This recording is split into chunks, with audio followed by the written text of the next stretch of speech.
우리가 성경에 보면 아브라함의 하나님, 이삭의 하나님, 야곱의 하나님 이렇게 불러지는 호칭들을 보게 됩니다. 하나님 자기 자신이 나를 누구라고 부를 것이냐, 나는 야곱의 아브라함의 하나님, 이삭의 하나님, 야곱의 하나님이다, 이렇게 말씀을 하십니다. 여러 가지로 우리가 이 내용에 대해서 관점을 갖고 볼 수 있겠지만 그 중에 한 가지 관점은 성부, 성자, 성령의 하나님에 대해서 그 모습으로 우리에게 보여주고 있는 것을 보게 됩니다. 아브라함을 통해서는 성부 하나님의 모습을 보게 됩니다. 계획하시고 또 우리의 인생에 대해서 분명한 꿈과 비전을 주시고 그것을 성취해 가시는, 약속하시고 성취해 가시는 그런 성부 하나님의 모습을 아브라함을 통해서 보게 되고, 이삭을 통해서는 성자 예수님의 모습을 보게 됩니다. 모리아 산까지 올라가서 너를 번제로 바치겠다 할 때도 순종함으로 있게 되는 그 모습을 통해서 성자 예수님의 모습을 우리가 보게 됩니다. 또 야곱을 통해서는 성령 하나님의 모습을 보게 됩니다. 성령 하나님께서 어떻게 사람을 만져가시는지, 또 어떻게 고쳐가시는지 그 모습을 야곱을 통해서 우리가 보게 됩니다. 그래서 야곱의 하나님이라고 하는 것은 나를 만져가신 하나님, 나를 고쳐가신 하나님이라고 하는 표현으로 우리가 볼 수 있습니다. 오늘 본문은 이 야곱이라고 하는 사람을 하나님이 만져가시는데, 고쳐가시는데 거기에 대한 어떤 하이라이트와 같은 장면들 중에 한 장면이다라고 말할 수 있습니다. 오늘 본문의 시작은 창세기 32장 3절부터 우리가 쭉 살펴봐야 되는데요. 32장 3절에 보니까 야곱이 세일 땅 에돔들에 있는 형 에서에게로 자기보다 앞서 사자들을 보내며 이렇게 시작을 합니다. 지금 이제 야곱이 자기 고향으로 돌아오려고 하는 것입니다. 그렇게 돌아오게 되는 이유는 라반이 자기를 보는 눈빛이 예전과 달라졌습니다. 그러니까 그 눈빛 가운데 거기서 견딜 수가 없으니까 떠나서 자기 고향으로 돌아오는 거죠. 근데 돌아올 때 가만히 생각을 해보니까 예전에 20년 전에 자기 형한테 잘못한 것이 있기 때문에 미리 얘기를 하는 것이 좋겠다 생각을 하고, 그리고 또 뿐만 아니라 그냥 옛날에 그 감정이 20년쯤 됐으면 누그러졌을 거다, 그 마음을 가지면서 또 한 가지는 4절 5절에 보니까 자기가 많은 부요를 얻게 되었다. 5절에 보니까 내가 소와 나귀와 양떼와 노비가 있으므로 라고 하는 말을 통해서 내가 큰 부자가 됐습니다 하는 말을 전하는 것을 통해서 우리가 다시 화해하고 잘 삽시다 하는 메시지를 보내게 됩니다. 사람들은 어떤 부자가 내 친척이다, 어떤 부자가 나와 가까운 사람이다 라고 말하는 것에 대해서 별로 싫어하지 않는다, 이런 마음들을 갖고 있는 거죠. 그래서 그런 마음을 갖고 사자를 보내서 내가 다시 갈 테니까 에서 형 나랑 같이 교제합시다, 이런 마음으로 사람을 보냅니다. 그런데 그렇게 사람을 보냈더니 6절에 보니까 사자들이 야곱에게로 돌아와 이르되 우리가 주의 형 에서에게 이른즉 그가 400명을 거느리고 주인을 만나러 오더이다. 근데 보냈는데 그 소식을 듣기도 전에 미리 에서가 알고 있었다는 거죠. 그러니까 어떻게 보면 야곱의 근황에 대해서 에서는 잘 알고 있었다는 겁니다. 그런데 에서, 그 야곱이 돌아온다는 말을 듣고 에서가 400명의 군사를 거느리고 이 야곱을 죽이려고 지금 오고 있었다 하는 내용을 듣게 됩니다. 그러니까 심각하게 고민에 빠지는 겁니다. 7절에 보니까 야곱이 심히 두렵고 답답하여 라는 것입니다. 그러니까 내가 참 이게 그 형 400명의 군사를 만나면 나 꼼짝없이 죽게 되었구나. 왜냐하면 이 에서라고 하는 인물은 원래 남자답고 또 들에 가서 이렇게 짐승들을 잡아왔던 그런 사람이고 싸움을 잘했던 사람입니다. 그러니까 야곱의 입장에서 봤을 때는 형편없이 자기가 망할 것이다 라는 생각을 이제 하게 된 거죠. 그래서 그가 어떤 생각을 하냐면은 7절에 보니까 야곱이 심히 두렵고 답답하여 자기와 함께한 동행자 양과 소와 낙태를 두 떼로 나누고, 그러니까 둘로 나누어서 이르되 에서가 와서 한 떼를 치면 나머지 한 떼는 피하리다, 반이라도 건지자 하는 생각을 갖고 두 떼로 이렇게 나누게 됩니다. 그러면서 9절부터 11절까지 하나님께 기도를 합니다. 하나님이 돌아오라고 해서 내가 돌아갑니다. 그러면 하나님이 지켜주셔야 되지 않습니까? 지금 이렇게 두 때를 이루었는데 하나님 지켜주십시오 라고 기도를 합니다. 에서가 와서 나를 죽일 것 같습니다 하면서 겁이 나서 기도하는 거예요. 근데 이렇게 기도를 해도 마음이 시원하지가 않은 거예요. 그래서 나타난 것이 13절입니다. 13절 우리 같이 한번 읽어볼까요? 시작. 야곱이 거기서 밤을 지내고 그 소유 중에서 형 에서를 위하여 예물을 택하니, 야곱이 거기서 밤을 지냅니다. 그러니까 이 32장에 보면 밤이라고 하는 단어가 참 많이 나와요. 이 밤이라고 하는 단어는 실질적인 밤일 수도 있지만 사실은 이 야곱에게 있어서는 답답함인 거죠. 외로움인 거죠. 두려움인 거죠. 막막한 거예요. 이 형 에서를 만난다는 이 사건 앞에 자기가 어떻게 그 일을 감당해야 되는지가 감당이 안 되는 거예요. 지금 그런 마음의 표현들이 밤이라고 하는 것으로 나타납니다. 그래서 하나님께 기도도 했어요. 두 때로 나누었어요. 그래서 한 때라도, 그러니까 반이라도 내가 건지자 재산을, 이 생각도 합니다. 근데 그것도 여의치가 않은 거예요. 뭐 광야에서 뭐 어디다가 그걸 나눠놓겠습니까? 다 보이는데. 그러니까 다 뺏길 것 같다는 생각이 드니까 자기가 참 이거 미래가 불확실하고 막막하고 답답하고, 그래서 이제 밤에 잠을 자고 있다가 다시 버떡 일어났고 이러면 안 되겠다 싶어갖고 지금 형한테 보낼 예물을 택합니다. 그래서 14절부터 보니까 양염소 200, 수염소 20, 암양 200, 수양 20 뭐 이러면서 계속 그 예물을 보내는 거예요. 근데 이거를 한 묶음으로 해서 보내는 게 아니라 한때 나누어서 자꾸 보내는 거예요. 그러니까 보내갖고 형 에서가 야 이거 뭐냐? 그러면 동생 야곱이 주는 선물입니다. 그래? 그럼 마음이 조금 누그러지고 또 오면 야 이거 뭐냐? 그러면 동생이 주는 선물입니다. 이렇게 자꾸 뇌물을 통해서 마음을 누그러뜨리려고 합니다. 그래서 20절 우리 같이 한번 읽어볼까요? 시작. 또 너희는 말하기를 주의 종 야곱이 우리 뒤에 있다 하라 하니 이는 야곱이 말하기를 내가 내 앞에 보내는 예물로 형의 감정을 푼 후에 대면하면 형이 혹시 나를 받아주리라 하며 형의 마음을 어떻게 하든지 풀어서 이 문제를 좀 해결하고자 하는 마음을 갖습니다.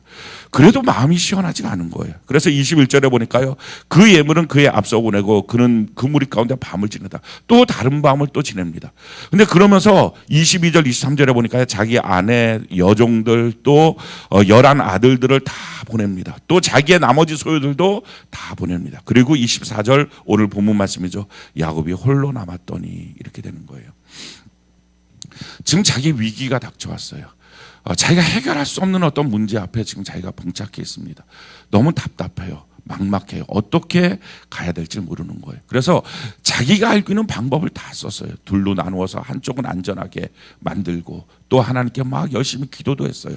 또 예물도 보내서 그 마음을 누그러뜨리려고도 했어요. 또 뿐만 아니라 그러고 난 다음에 자기 가족들을 보냈어요. 그러고 나서 좀 홀로 남아 있어요. 사람이 이렇게 홀로 남아 있을 때 자기 자신을 제대로 볼 수 있어요. 뭔가 자기가 갖고 있는 것들이 있을 때는요, 자기가 잘 안 보여요. 근데 다 이렇게 없어져 버리고 나면 그때 가서야 자기라는 사람이 누구인지 이걸 볼 수가 있습니다. 근데 그때 24절 우리 같이 한번 읽어볼까요? 시작. 야곱은 홀로, 창세기 32장 24절 같이 한 목소리 시작. 야곱은 홀로 남았더니 어떤 사람이 날이 새도록 야곱과 씨름하다. 그렇게 홀로 남아 있는데 그러자도 외로운데 어떤 사람이 와서 자기한테 씨름을 거는 거예요. 그러니까 쉽게 말하면 야곱이 당한 거예요. 그러니까 야곱이 먼저 씨름을 한 게 아니라 어떤 사람이 야곱한테 와서 씨름을 걸었어요. 밤새도록 뒤치락뒤치락 씨름을 합니다. 25절 보니까 자기가 야곱을 이기지 못함을 보고 그가 야곱의 허벅지 관절을 치매 야곱의 허벅지 관절이 그 사람과 씨름할 때 어긋났더라. 그러니까 고관절을 쳐서 부러뜨려 버렸어요. 그렇게 해서 지금 있는 상황입니다. 그랬을 때 26절 보니까요. 그가 이르되 날이 세려하니 나로 가게 하라. 나 이제 놔줘라. 내가 미안하다. 그렇게 얘기를 한 거예요. 야곱이 직감을 한 거예요. 지금 이 밤에 나한테 와서 씨름 건 거는 그냥 어떤 사람이 와서 나를 죽이려고 씨름 건 게 아니었다. 이게 지금 하나님이구나 하는 걸 직감했어요. 그래서 뭐라고 말합니까? 야곱이 이르되 당신이 내게 축복하지 아니하면 가게 하지 아니하겠나이다 라고 말을 합니다. 그러면서 그 밤에 하나님이 그 야곱을 어떻게 만져가시는지 그 핵심적인 내용이 나오는 거예요. 그 핵심적인 내용이 뭡니까? 27절, 28절, 29절까지 우리 같이 한번 읽어볼까요? 27, 28, 29절 같이 한 목소리 시작. 그 사람이 이르되 그에게 이르되 내 이름이 무엇이냐? 그가 이르되 야곱이니이다. 그가 이르되 내 이름을 다시는 야곱이라 부를 것이 아니요 이스라엘이라 부를 것이니 이는 내가 하나님과 및 사람들과 겨루어 이겼음이니라.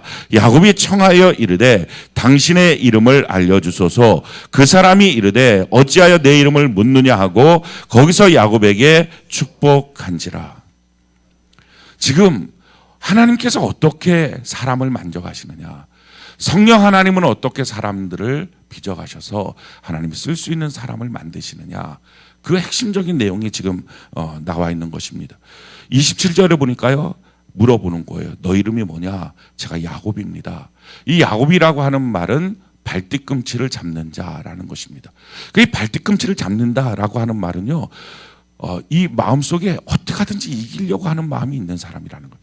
자기에게 있는 어떤 문제에 대해서 쉽사리 보내지 않는 사람이. 그러니까 어떻게 하든지 그 문제를 이기고 해결하려고. 경쟁 의식도 있고요. 반드시 이겨야 되겠다. 너 혼자 못 가. 이게 지금 발뒤꿈치를 잡는 거죠. 그러니까 야곱이라고 하는 사람은 꼭 그냥 그렇게 해서 어떻게 하든지 이기려고 하는 사람이에요. 자기의 방식으로, 자기의 힘으로, 자기의 육체적인 어떤 능력으로, 자기의 지혜로 그걸 붙잡고 이기려고 하는 사람이에요. 그래서 뭔가를 얻은 것 같이 느껴졌던 사람이에요. 근데 사실은 가만히 놓고 보니까요, 자기가 무엇인가 육체적 방법으로 얻으려고 했지만, 그래서 뭔가 얻어진 것처럼 보였지만 그게 아무것도 아니라는 것을 알았어요. 자기가 형의 모습을 갖고서요, 아버지한테 가요. 그리고 형이 받아야 될 축복을 자기가 받아요. 그래서 뭔가 이긴 것 같았어요. 근데 그 결과로 아버지 집에 살지도 못해요. 그냥 쫓겨나는 거예요. 이 야곱이라고 하는 인생을 가만히 보면 뭘 얻은 것 같은데 사실은 얻은 게 없는 거예요. 집에서도 못 살고 쫓겨나고요. 야곱은 한 번도 비전을 향해서 달려가 본 적이 없어요. 그러니까 항상 그 자리에서 못 살아서 나간 거예요. 지금 아버지 집에서도 비전을 갖고 외삼촌 집으로 간 게 아니고 못 살아서 거기서 살 수가 없어서 너무 힘들어서 나간 거예요. 그냥 자기가 어떻게 하든지 뭔가를 거기서 얻으려고 노력했는데 얻으려고 노력한 결과가 뭘 얻은 것도 아니고 못 살아서 나가는 거예요. 외삼촌 라반의 집에서도 비전을 갖고 기도할 때는 자기가 하나님의 약속으로 돌아오라고 하시는데 돌아갑니다. 그거 자기가 구태여 만들어서 만들어 놓은 거지만 사실은 그게 아니라 외삼촌 라반이 자기를 이상하게 보니까 그냥 간 거예요. 그러니까 항상 어느 곳에 있든지 힘들어서 나가는 사람이에요. 거기서 살 수가 없어서 나가는 거예요. 근데 그 이유는 자기가 뭔가를 얻으려고 했지만 못 얻는 거예요.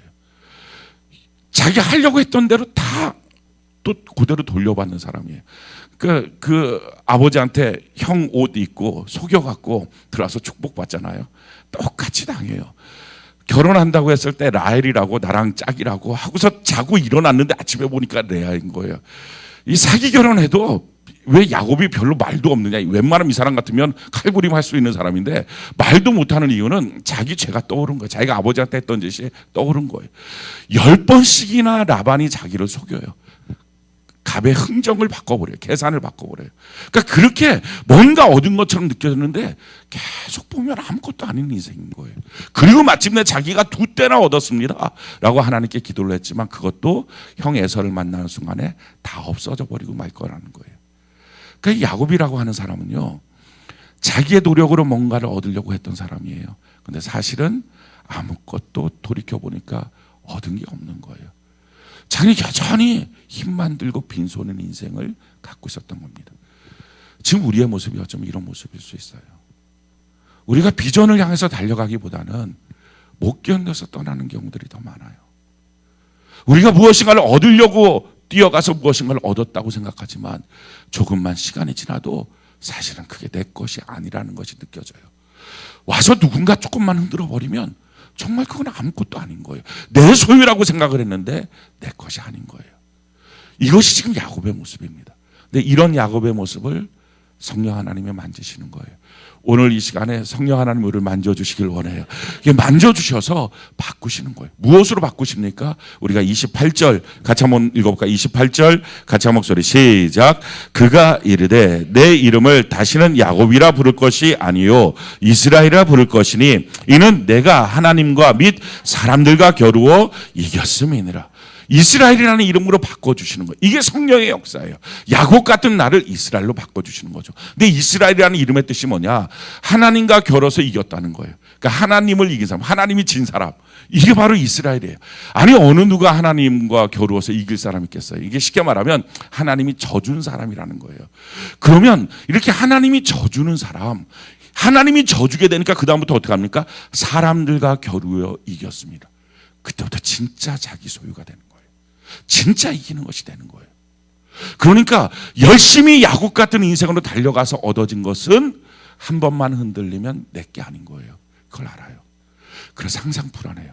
그래서 항상 뭔가 사건 사고가 일어날 것 같은 아침인 거예요.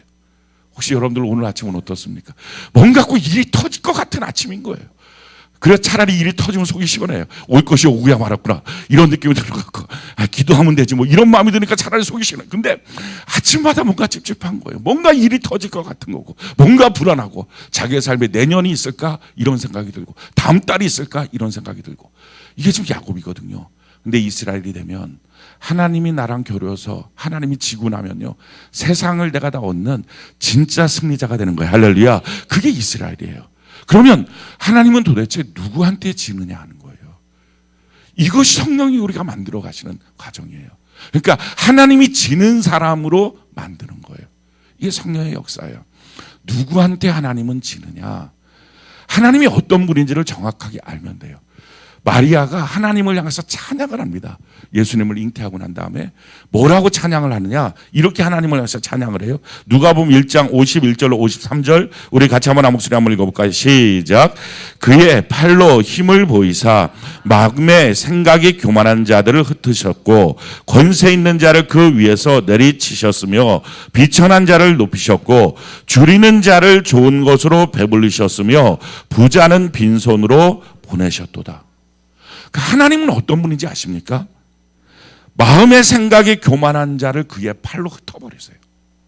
그리고 권세 있는 자를 그 위에서 콱 내리쳐서 납작코를 만들어버리세요.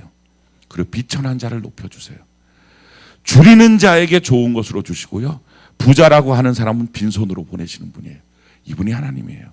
그러니까 우리가 이 하나님을 제대로 알아야 돼요. 성령 하나님이 오시면 이 하나님을 우리가 제대로 알 수 있어요. 내가 부자다, 내가 괜찮다, 나 사는 거 별로 지장 없다, 나 큰일 없다 라고 생각하는 사람, 나 굉장히 똑똑해, 나 굉장히 잘 사는 사람이야, 나 많이 뭐 이렇게 얻은 사람이야 라고 하는 사람에 대해서는요, 하나님은 무시해버려요. 그냥 내리쳐버려요. 그런 분이 하나님이라는 거예요. 그러니까 우리가 하나님 앞에 나올 때 어떤 모습으로 나와야 하나님이 나와의 기도에서 지시는가, 나와의 예배에서 지시는가, 나의 신앙생활에서 아이고 내가 졌다 이렇게 해주시는가. 그것은요, 우리 마음이 심령이 가난한 자예요. 그 사람이 천국을 소유할 수 있어요. 하나님께서 하시는 방법이 이것입니다.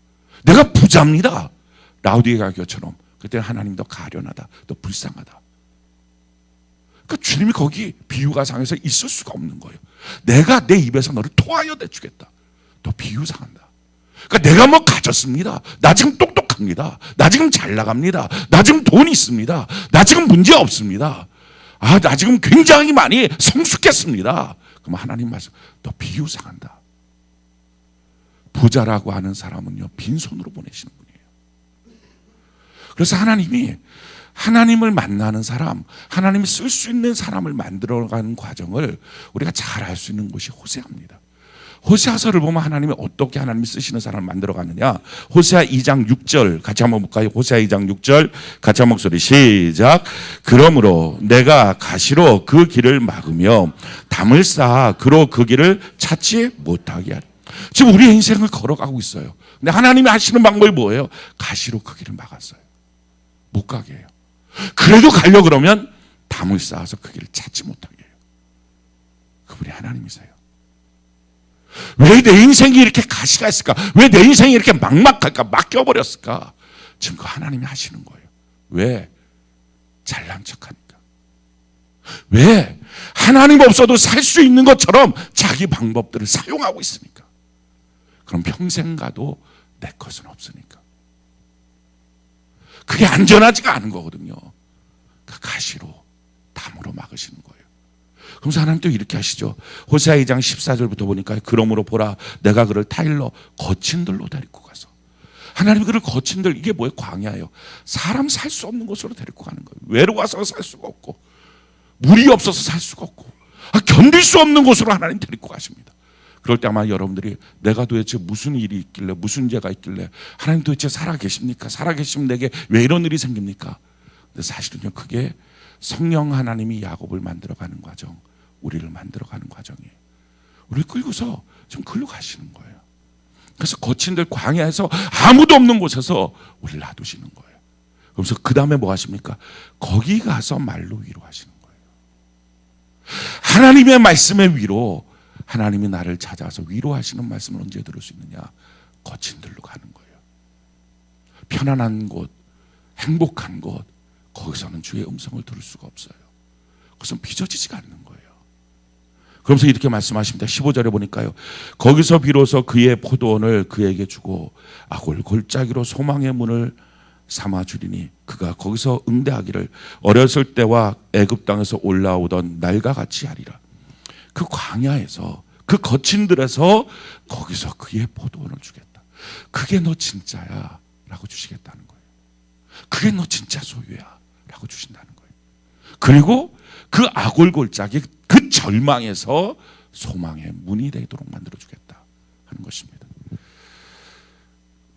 나에 대한 절망을 봐야 하나님에 대한 소망을 봅니다. 아멘이십니까? 나에 대한 절망을 보지 못한 사람은 하나님에 대한 소망을 볼 수가 없습니다. 기독교인은요, 자꾸 자기를 높여가는 사람이 아니에요. 자꾸 자기를 완벽하게 만들어가는 사람이 아니에요. 자꾸 자기를 채워가는 사람이 아니에요. 도리어 자꾸 자기의 연약함을 볼 수 있는 사람이에요. 그래서 그것 때문에 자꾸 하나님을 의지하는 사람이에요. 그러면 어떻게 이런 야곱에서 이스라엘로 바뀌어지느냐? 이 바뀌어지는 핵심이 뭐냐? 그걸 성경이 이렇게 말하고 있어요.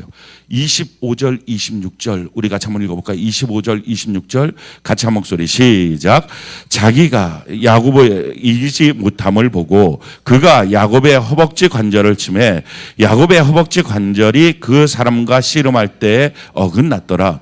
그가 이르되 날이 새려하니 나로 가게 하라. 야곱이 이르되 당신이 내게 축복하지 아니하면 가게 하지 아니하겠네. 자, 하나님과 만나서 씨름을 합니다. 그 시간이 기도 시간일 수도 있어요. 그 시간이 봉사 시간일 수도 있어요. 그 시간이 헌신의 시간, 전도의 시간, 그 시간이 예배 시간일 수 있어요. 근데 그 시간에 나는 하나님께 이렇게 봉사하고 헌신하고 사역하고 열심을 내니까 내 삶에 하나님의 좋은 것들이 생길 거야 라고 기대할 수 있어요.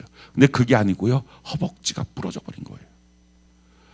하나님의 손에 상처받지 않은 사람은요, 하나님의 손에 복도 몰라요. 그걸 아십니까? 하나님의 손에서 아파하심을 받지 못한 사람은 하나님의 손에서 치료하심도 받지 못해요. 먼저 하나님은 우리를 상처 주고 그러고 나서 싸매 주시는 거예요.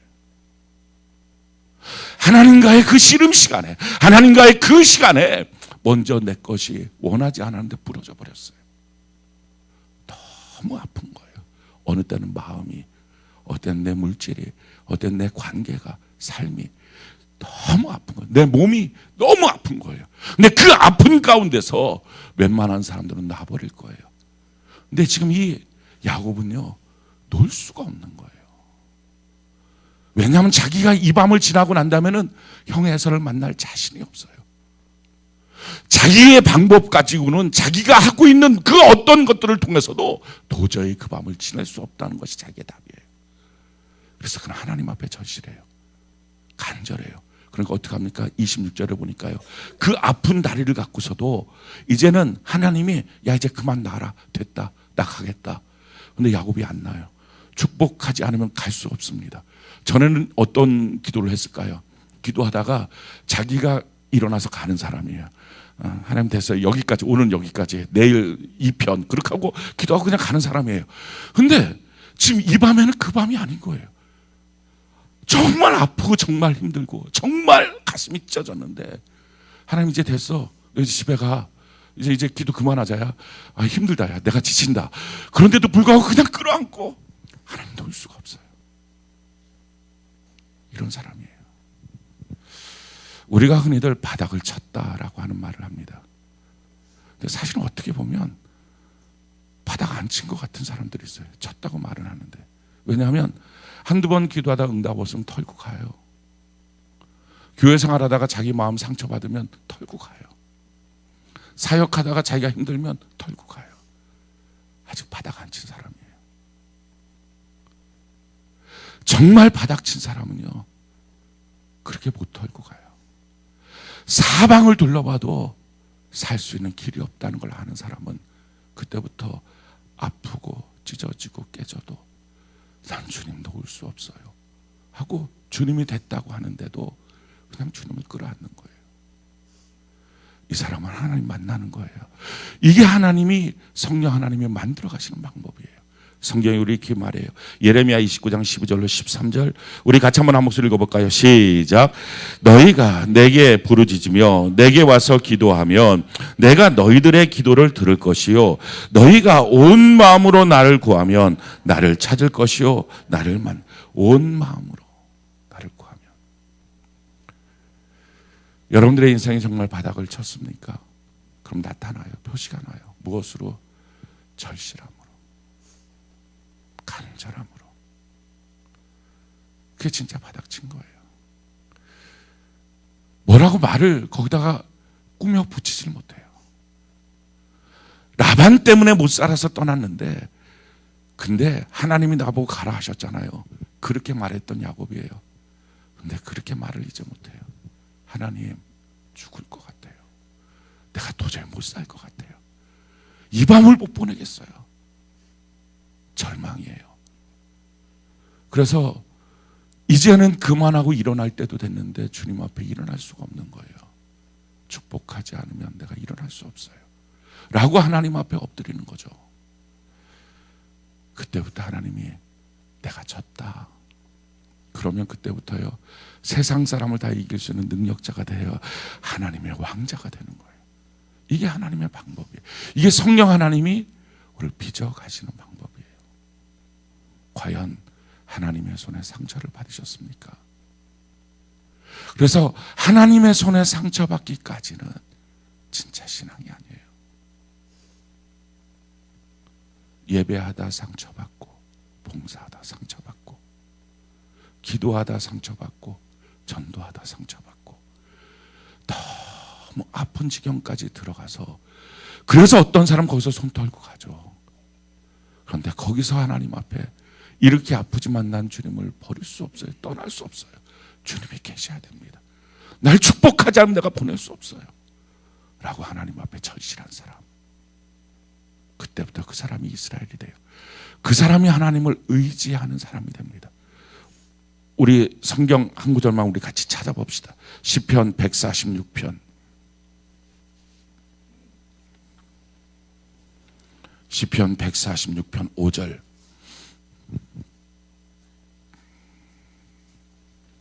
시편 146편 5절. 우리 같이 한번 한 목소리 한번 읽어볼까요? 시편 146편 5절. 같이 한 목소리 한번 읽어봅시다. 시편 146편 5절. 같이 한 목소리 시작. 야곱의 하나님을 자기의 도움으로 삼으며 여호와 자기 하나님에게 자기 소망을 두는 자는 복이 있도다. 아멘. 이 야곱의 하나님, 나를 아프게도 하시고 나를 상처 주기도 하시고 내 길을 가시로 막으시고 담으로 막으시고 나를 광야까지 끌고 가시고, 그런데 이 야곱의 하나님, 이 성령으로 나를 만져가신 하나님, 이 하나님을 나의 도움이십니다 고백하는 자가 누가 있느냐 하는 거예요. 그게 신앙이에요. 그냥 좋은 것 그게 아니고요, 이렇게 하시는 이 야곱의 하나님이 내 도움이십니다. 이 하나님이 진짜 나를 위하십니다. 이 하나님이 정말 나를 성숙시키고 이 하나님이 정말 나의 인생에 빈손되지 않게 만드십니다 하고, 하나님을 나의 도움이십니다. 여호와 하나님 나의 소망이십니다. 아파도 찢어져도 하나님 나의 소망이십니다 할 수 있는 사람. 그래서요, 저의 경험해 보면요, 더 이상 아픔이 아픔으로 안 느껴지는 순간부터가 주님 만나는 시간이에요. 아픔이 느껴지는 사람은 아직도 자아가 너무 큰 거예요. 안 아파요. 맞아도 찢어져도 안 아파요. 그냥 안 아프고요, 그때마다 그냥 정신만 차려요. 그리고 주님 앞에 또 엎드리는 거예요. 또 엎드리는 거예요. 그러면서 한 가지 고백밖에 안 나와요. 다른 것 다 모르겠고 한 가지 합니다. 난 주님 없으면 못 살아요. 이 고백이 나오는 거예요. 절실함, 간절함. 그것이 열쇠입니다. 신앙생활은요, 내가 과연 하나님을 향해서 얼마큼 절실한가, 얼마큼 간절한가. 어떻게 보면 하나님이 내 진면목을 보이는 거예요. 너가 과연 나를 얼마큼 사랑해. 아브라함한테도 하나님이 그 절실함 간절함을 보이는 거예요. 이삭을 통해서 그 사랑하는 이삭을 번제로 잡아 죽이라 그랬을 때 얼마나 마음이 아프겠어요. 상상할 수 없는 고통이에요. 근데 그 고통 속에서도 하나님을 향한 절실함, 간절함, 난 그래도 주님밖에 없습니다. 이 고백 너무 아프네요. 이삭 바치는 게 너무 아프고 힘드네요. 아니에요. 아픈 게 안 느껴지고 그냥 주님 앞에 엎어져서 난 주님밖에 없어요. 난 주님밖에 없어요. 이 절실함이 간절함, 그렇게 온 마음으로 하나님께 나가면 하나님을 만날 수 있어요. 저는 오늘 이 새벽이 여러분들이 바로 야곱이 야복강에서 하나님 만나는 그 새벽 때는 은혜가 있기를 바랍니다. 우리 하나님이 지금 다 기다리고 있지 않겠습니까? 여러분들을. 어쩌면 우리가 지금 그 밤에 서 있는 야곱 같은 모습 아닙니까? 우리 하나님 나의 도움이십니다. 우리 하나님 나의 힘이십니다. 하나님 절실하게 엎드려서 하나님께 나가는 저와 여러분들 되는 은혜가 있기를 예수님 이름으로 축원합니다. 우리 시간에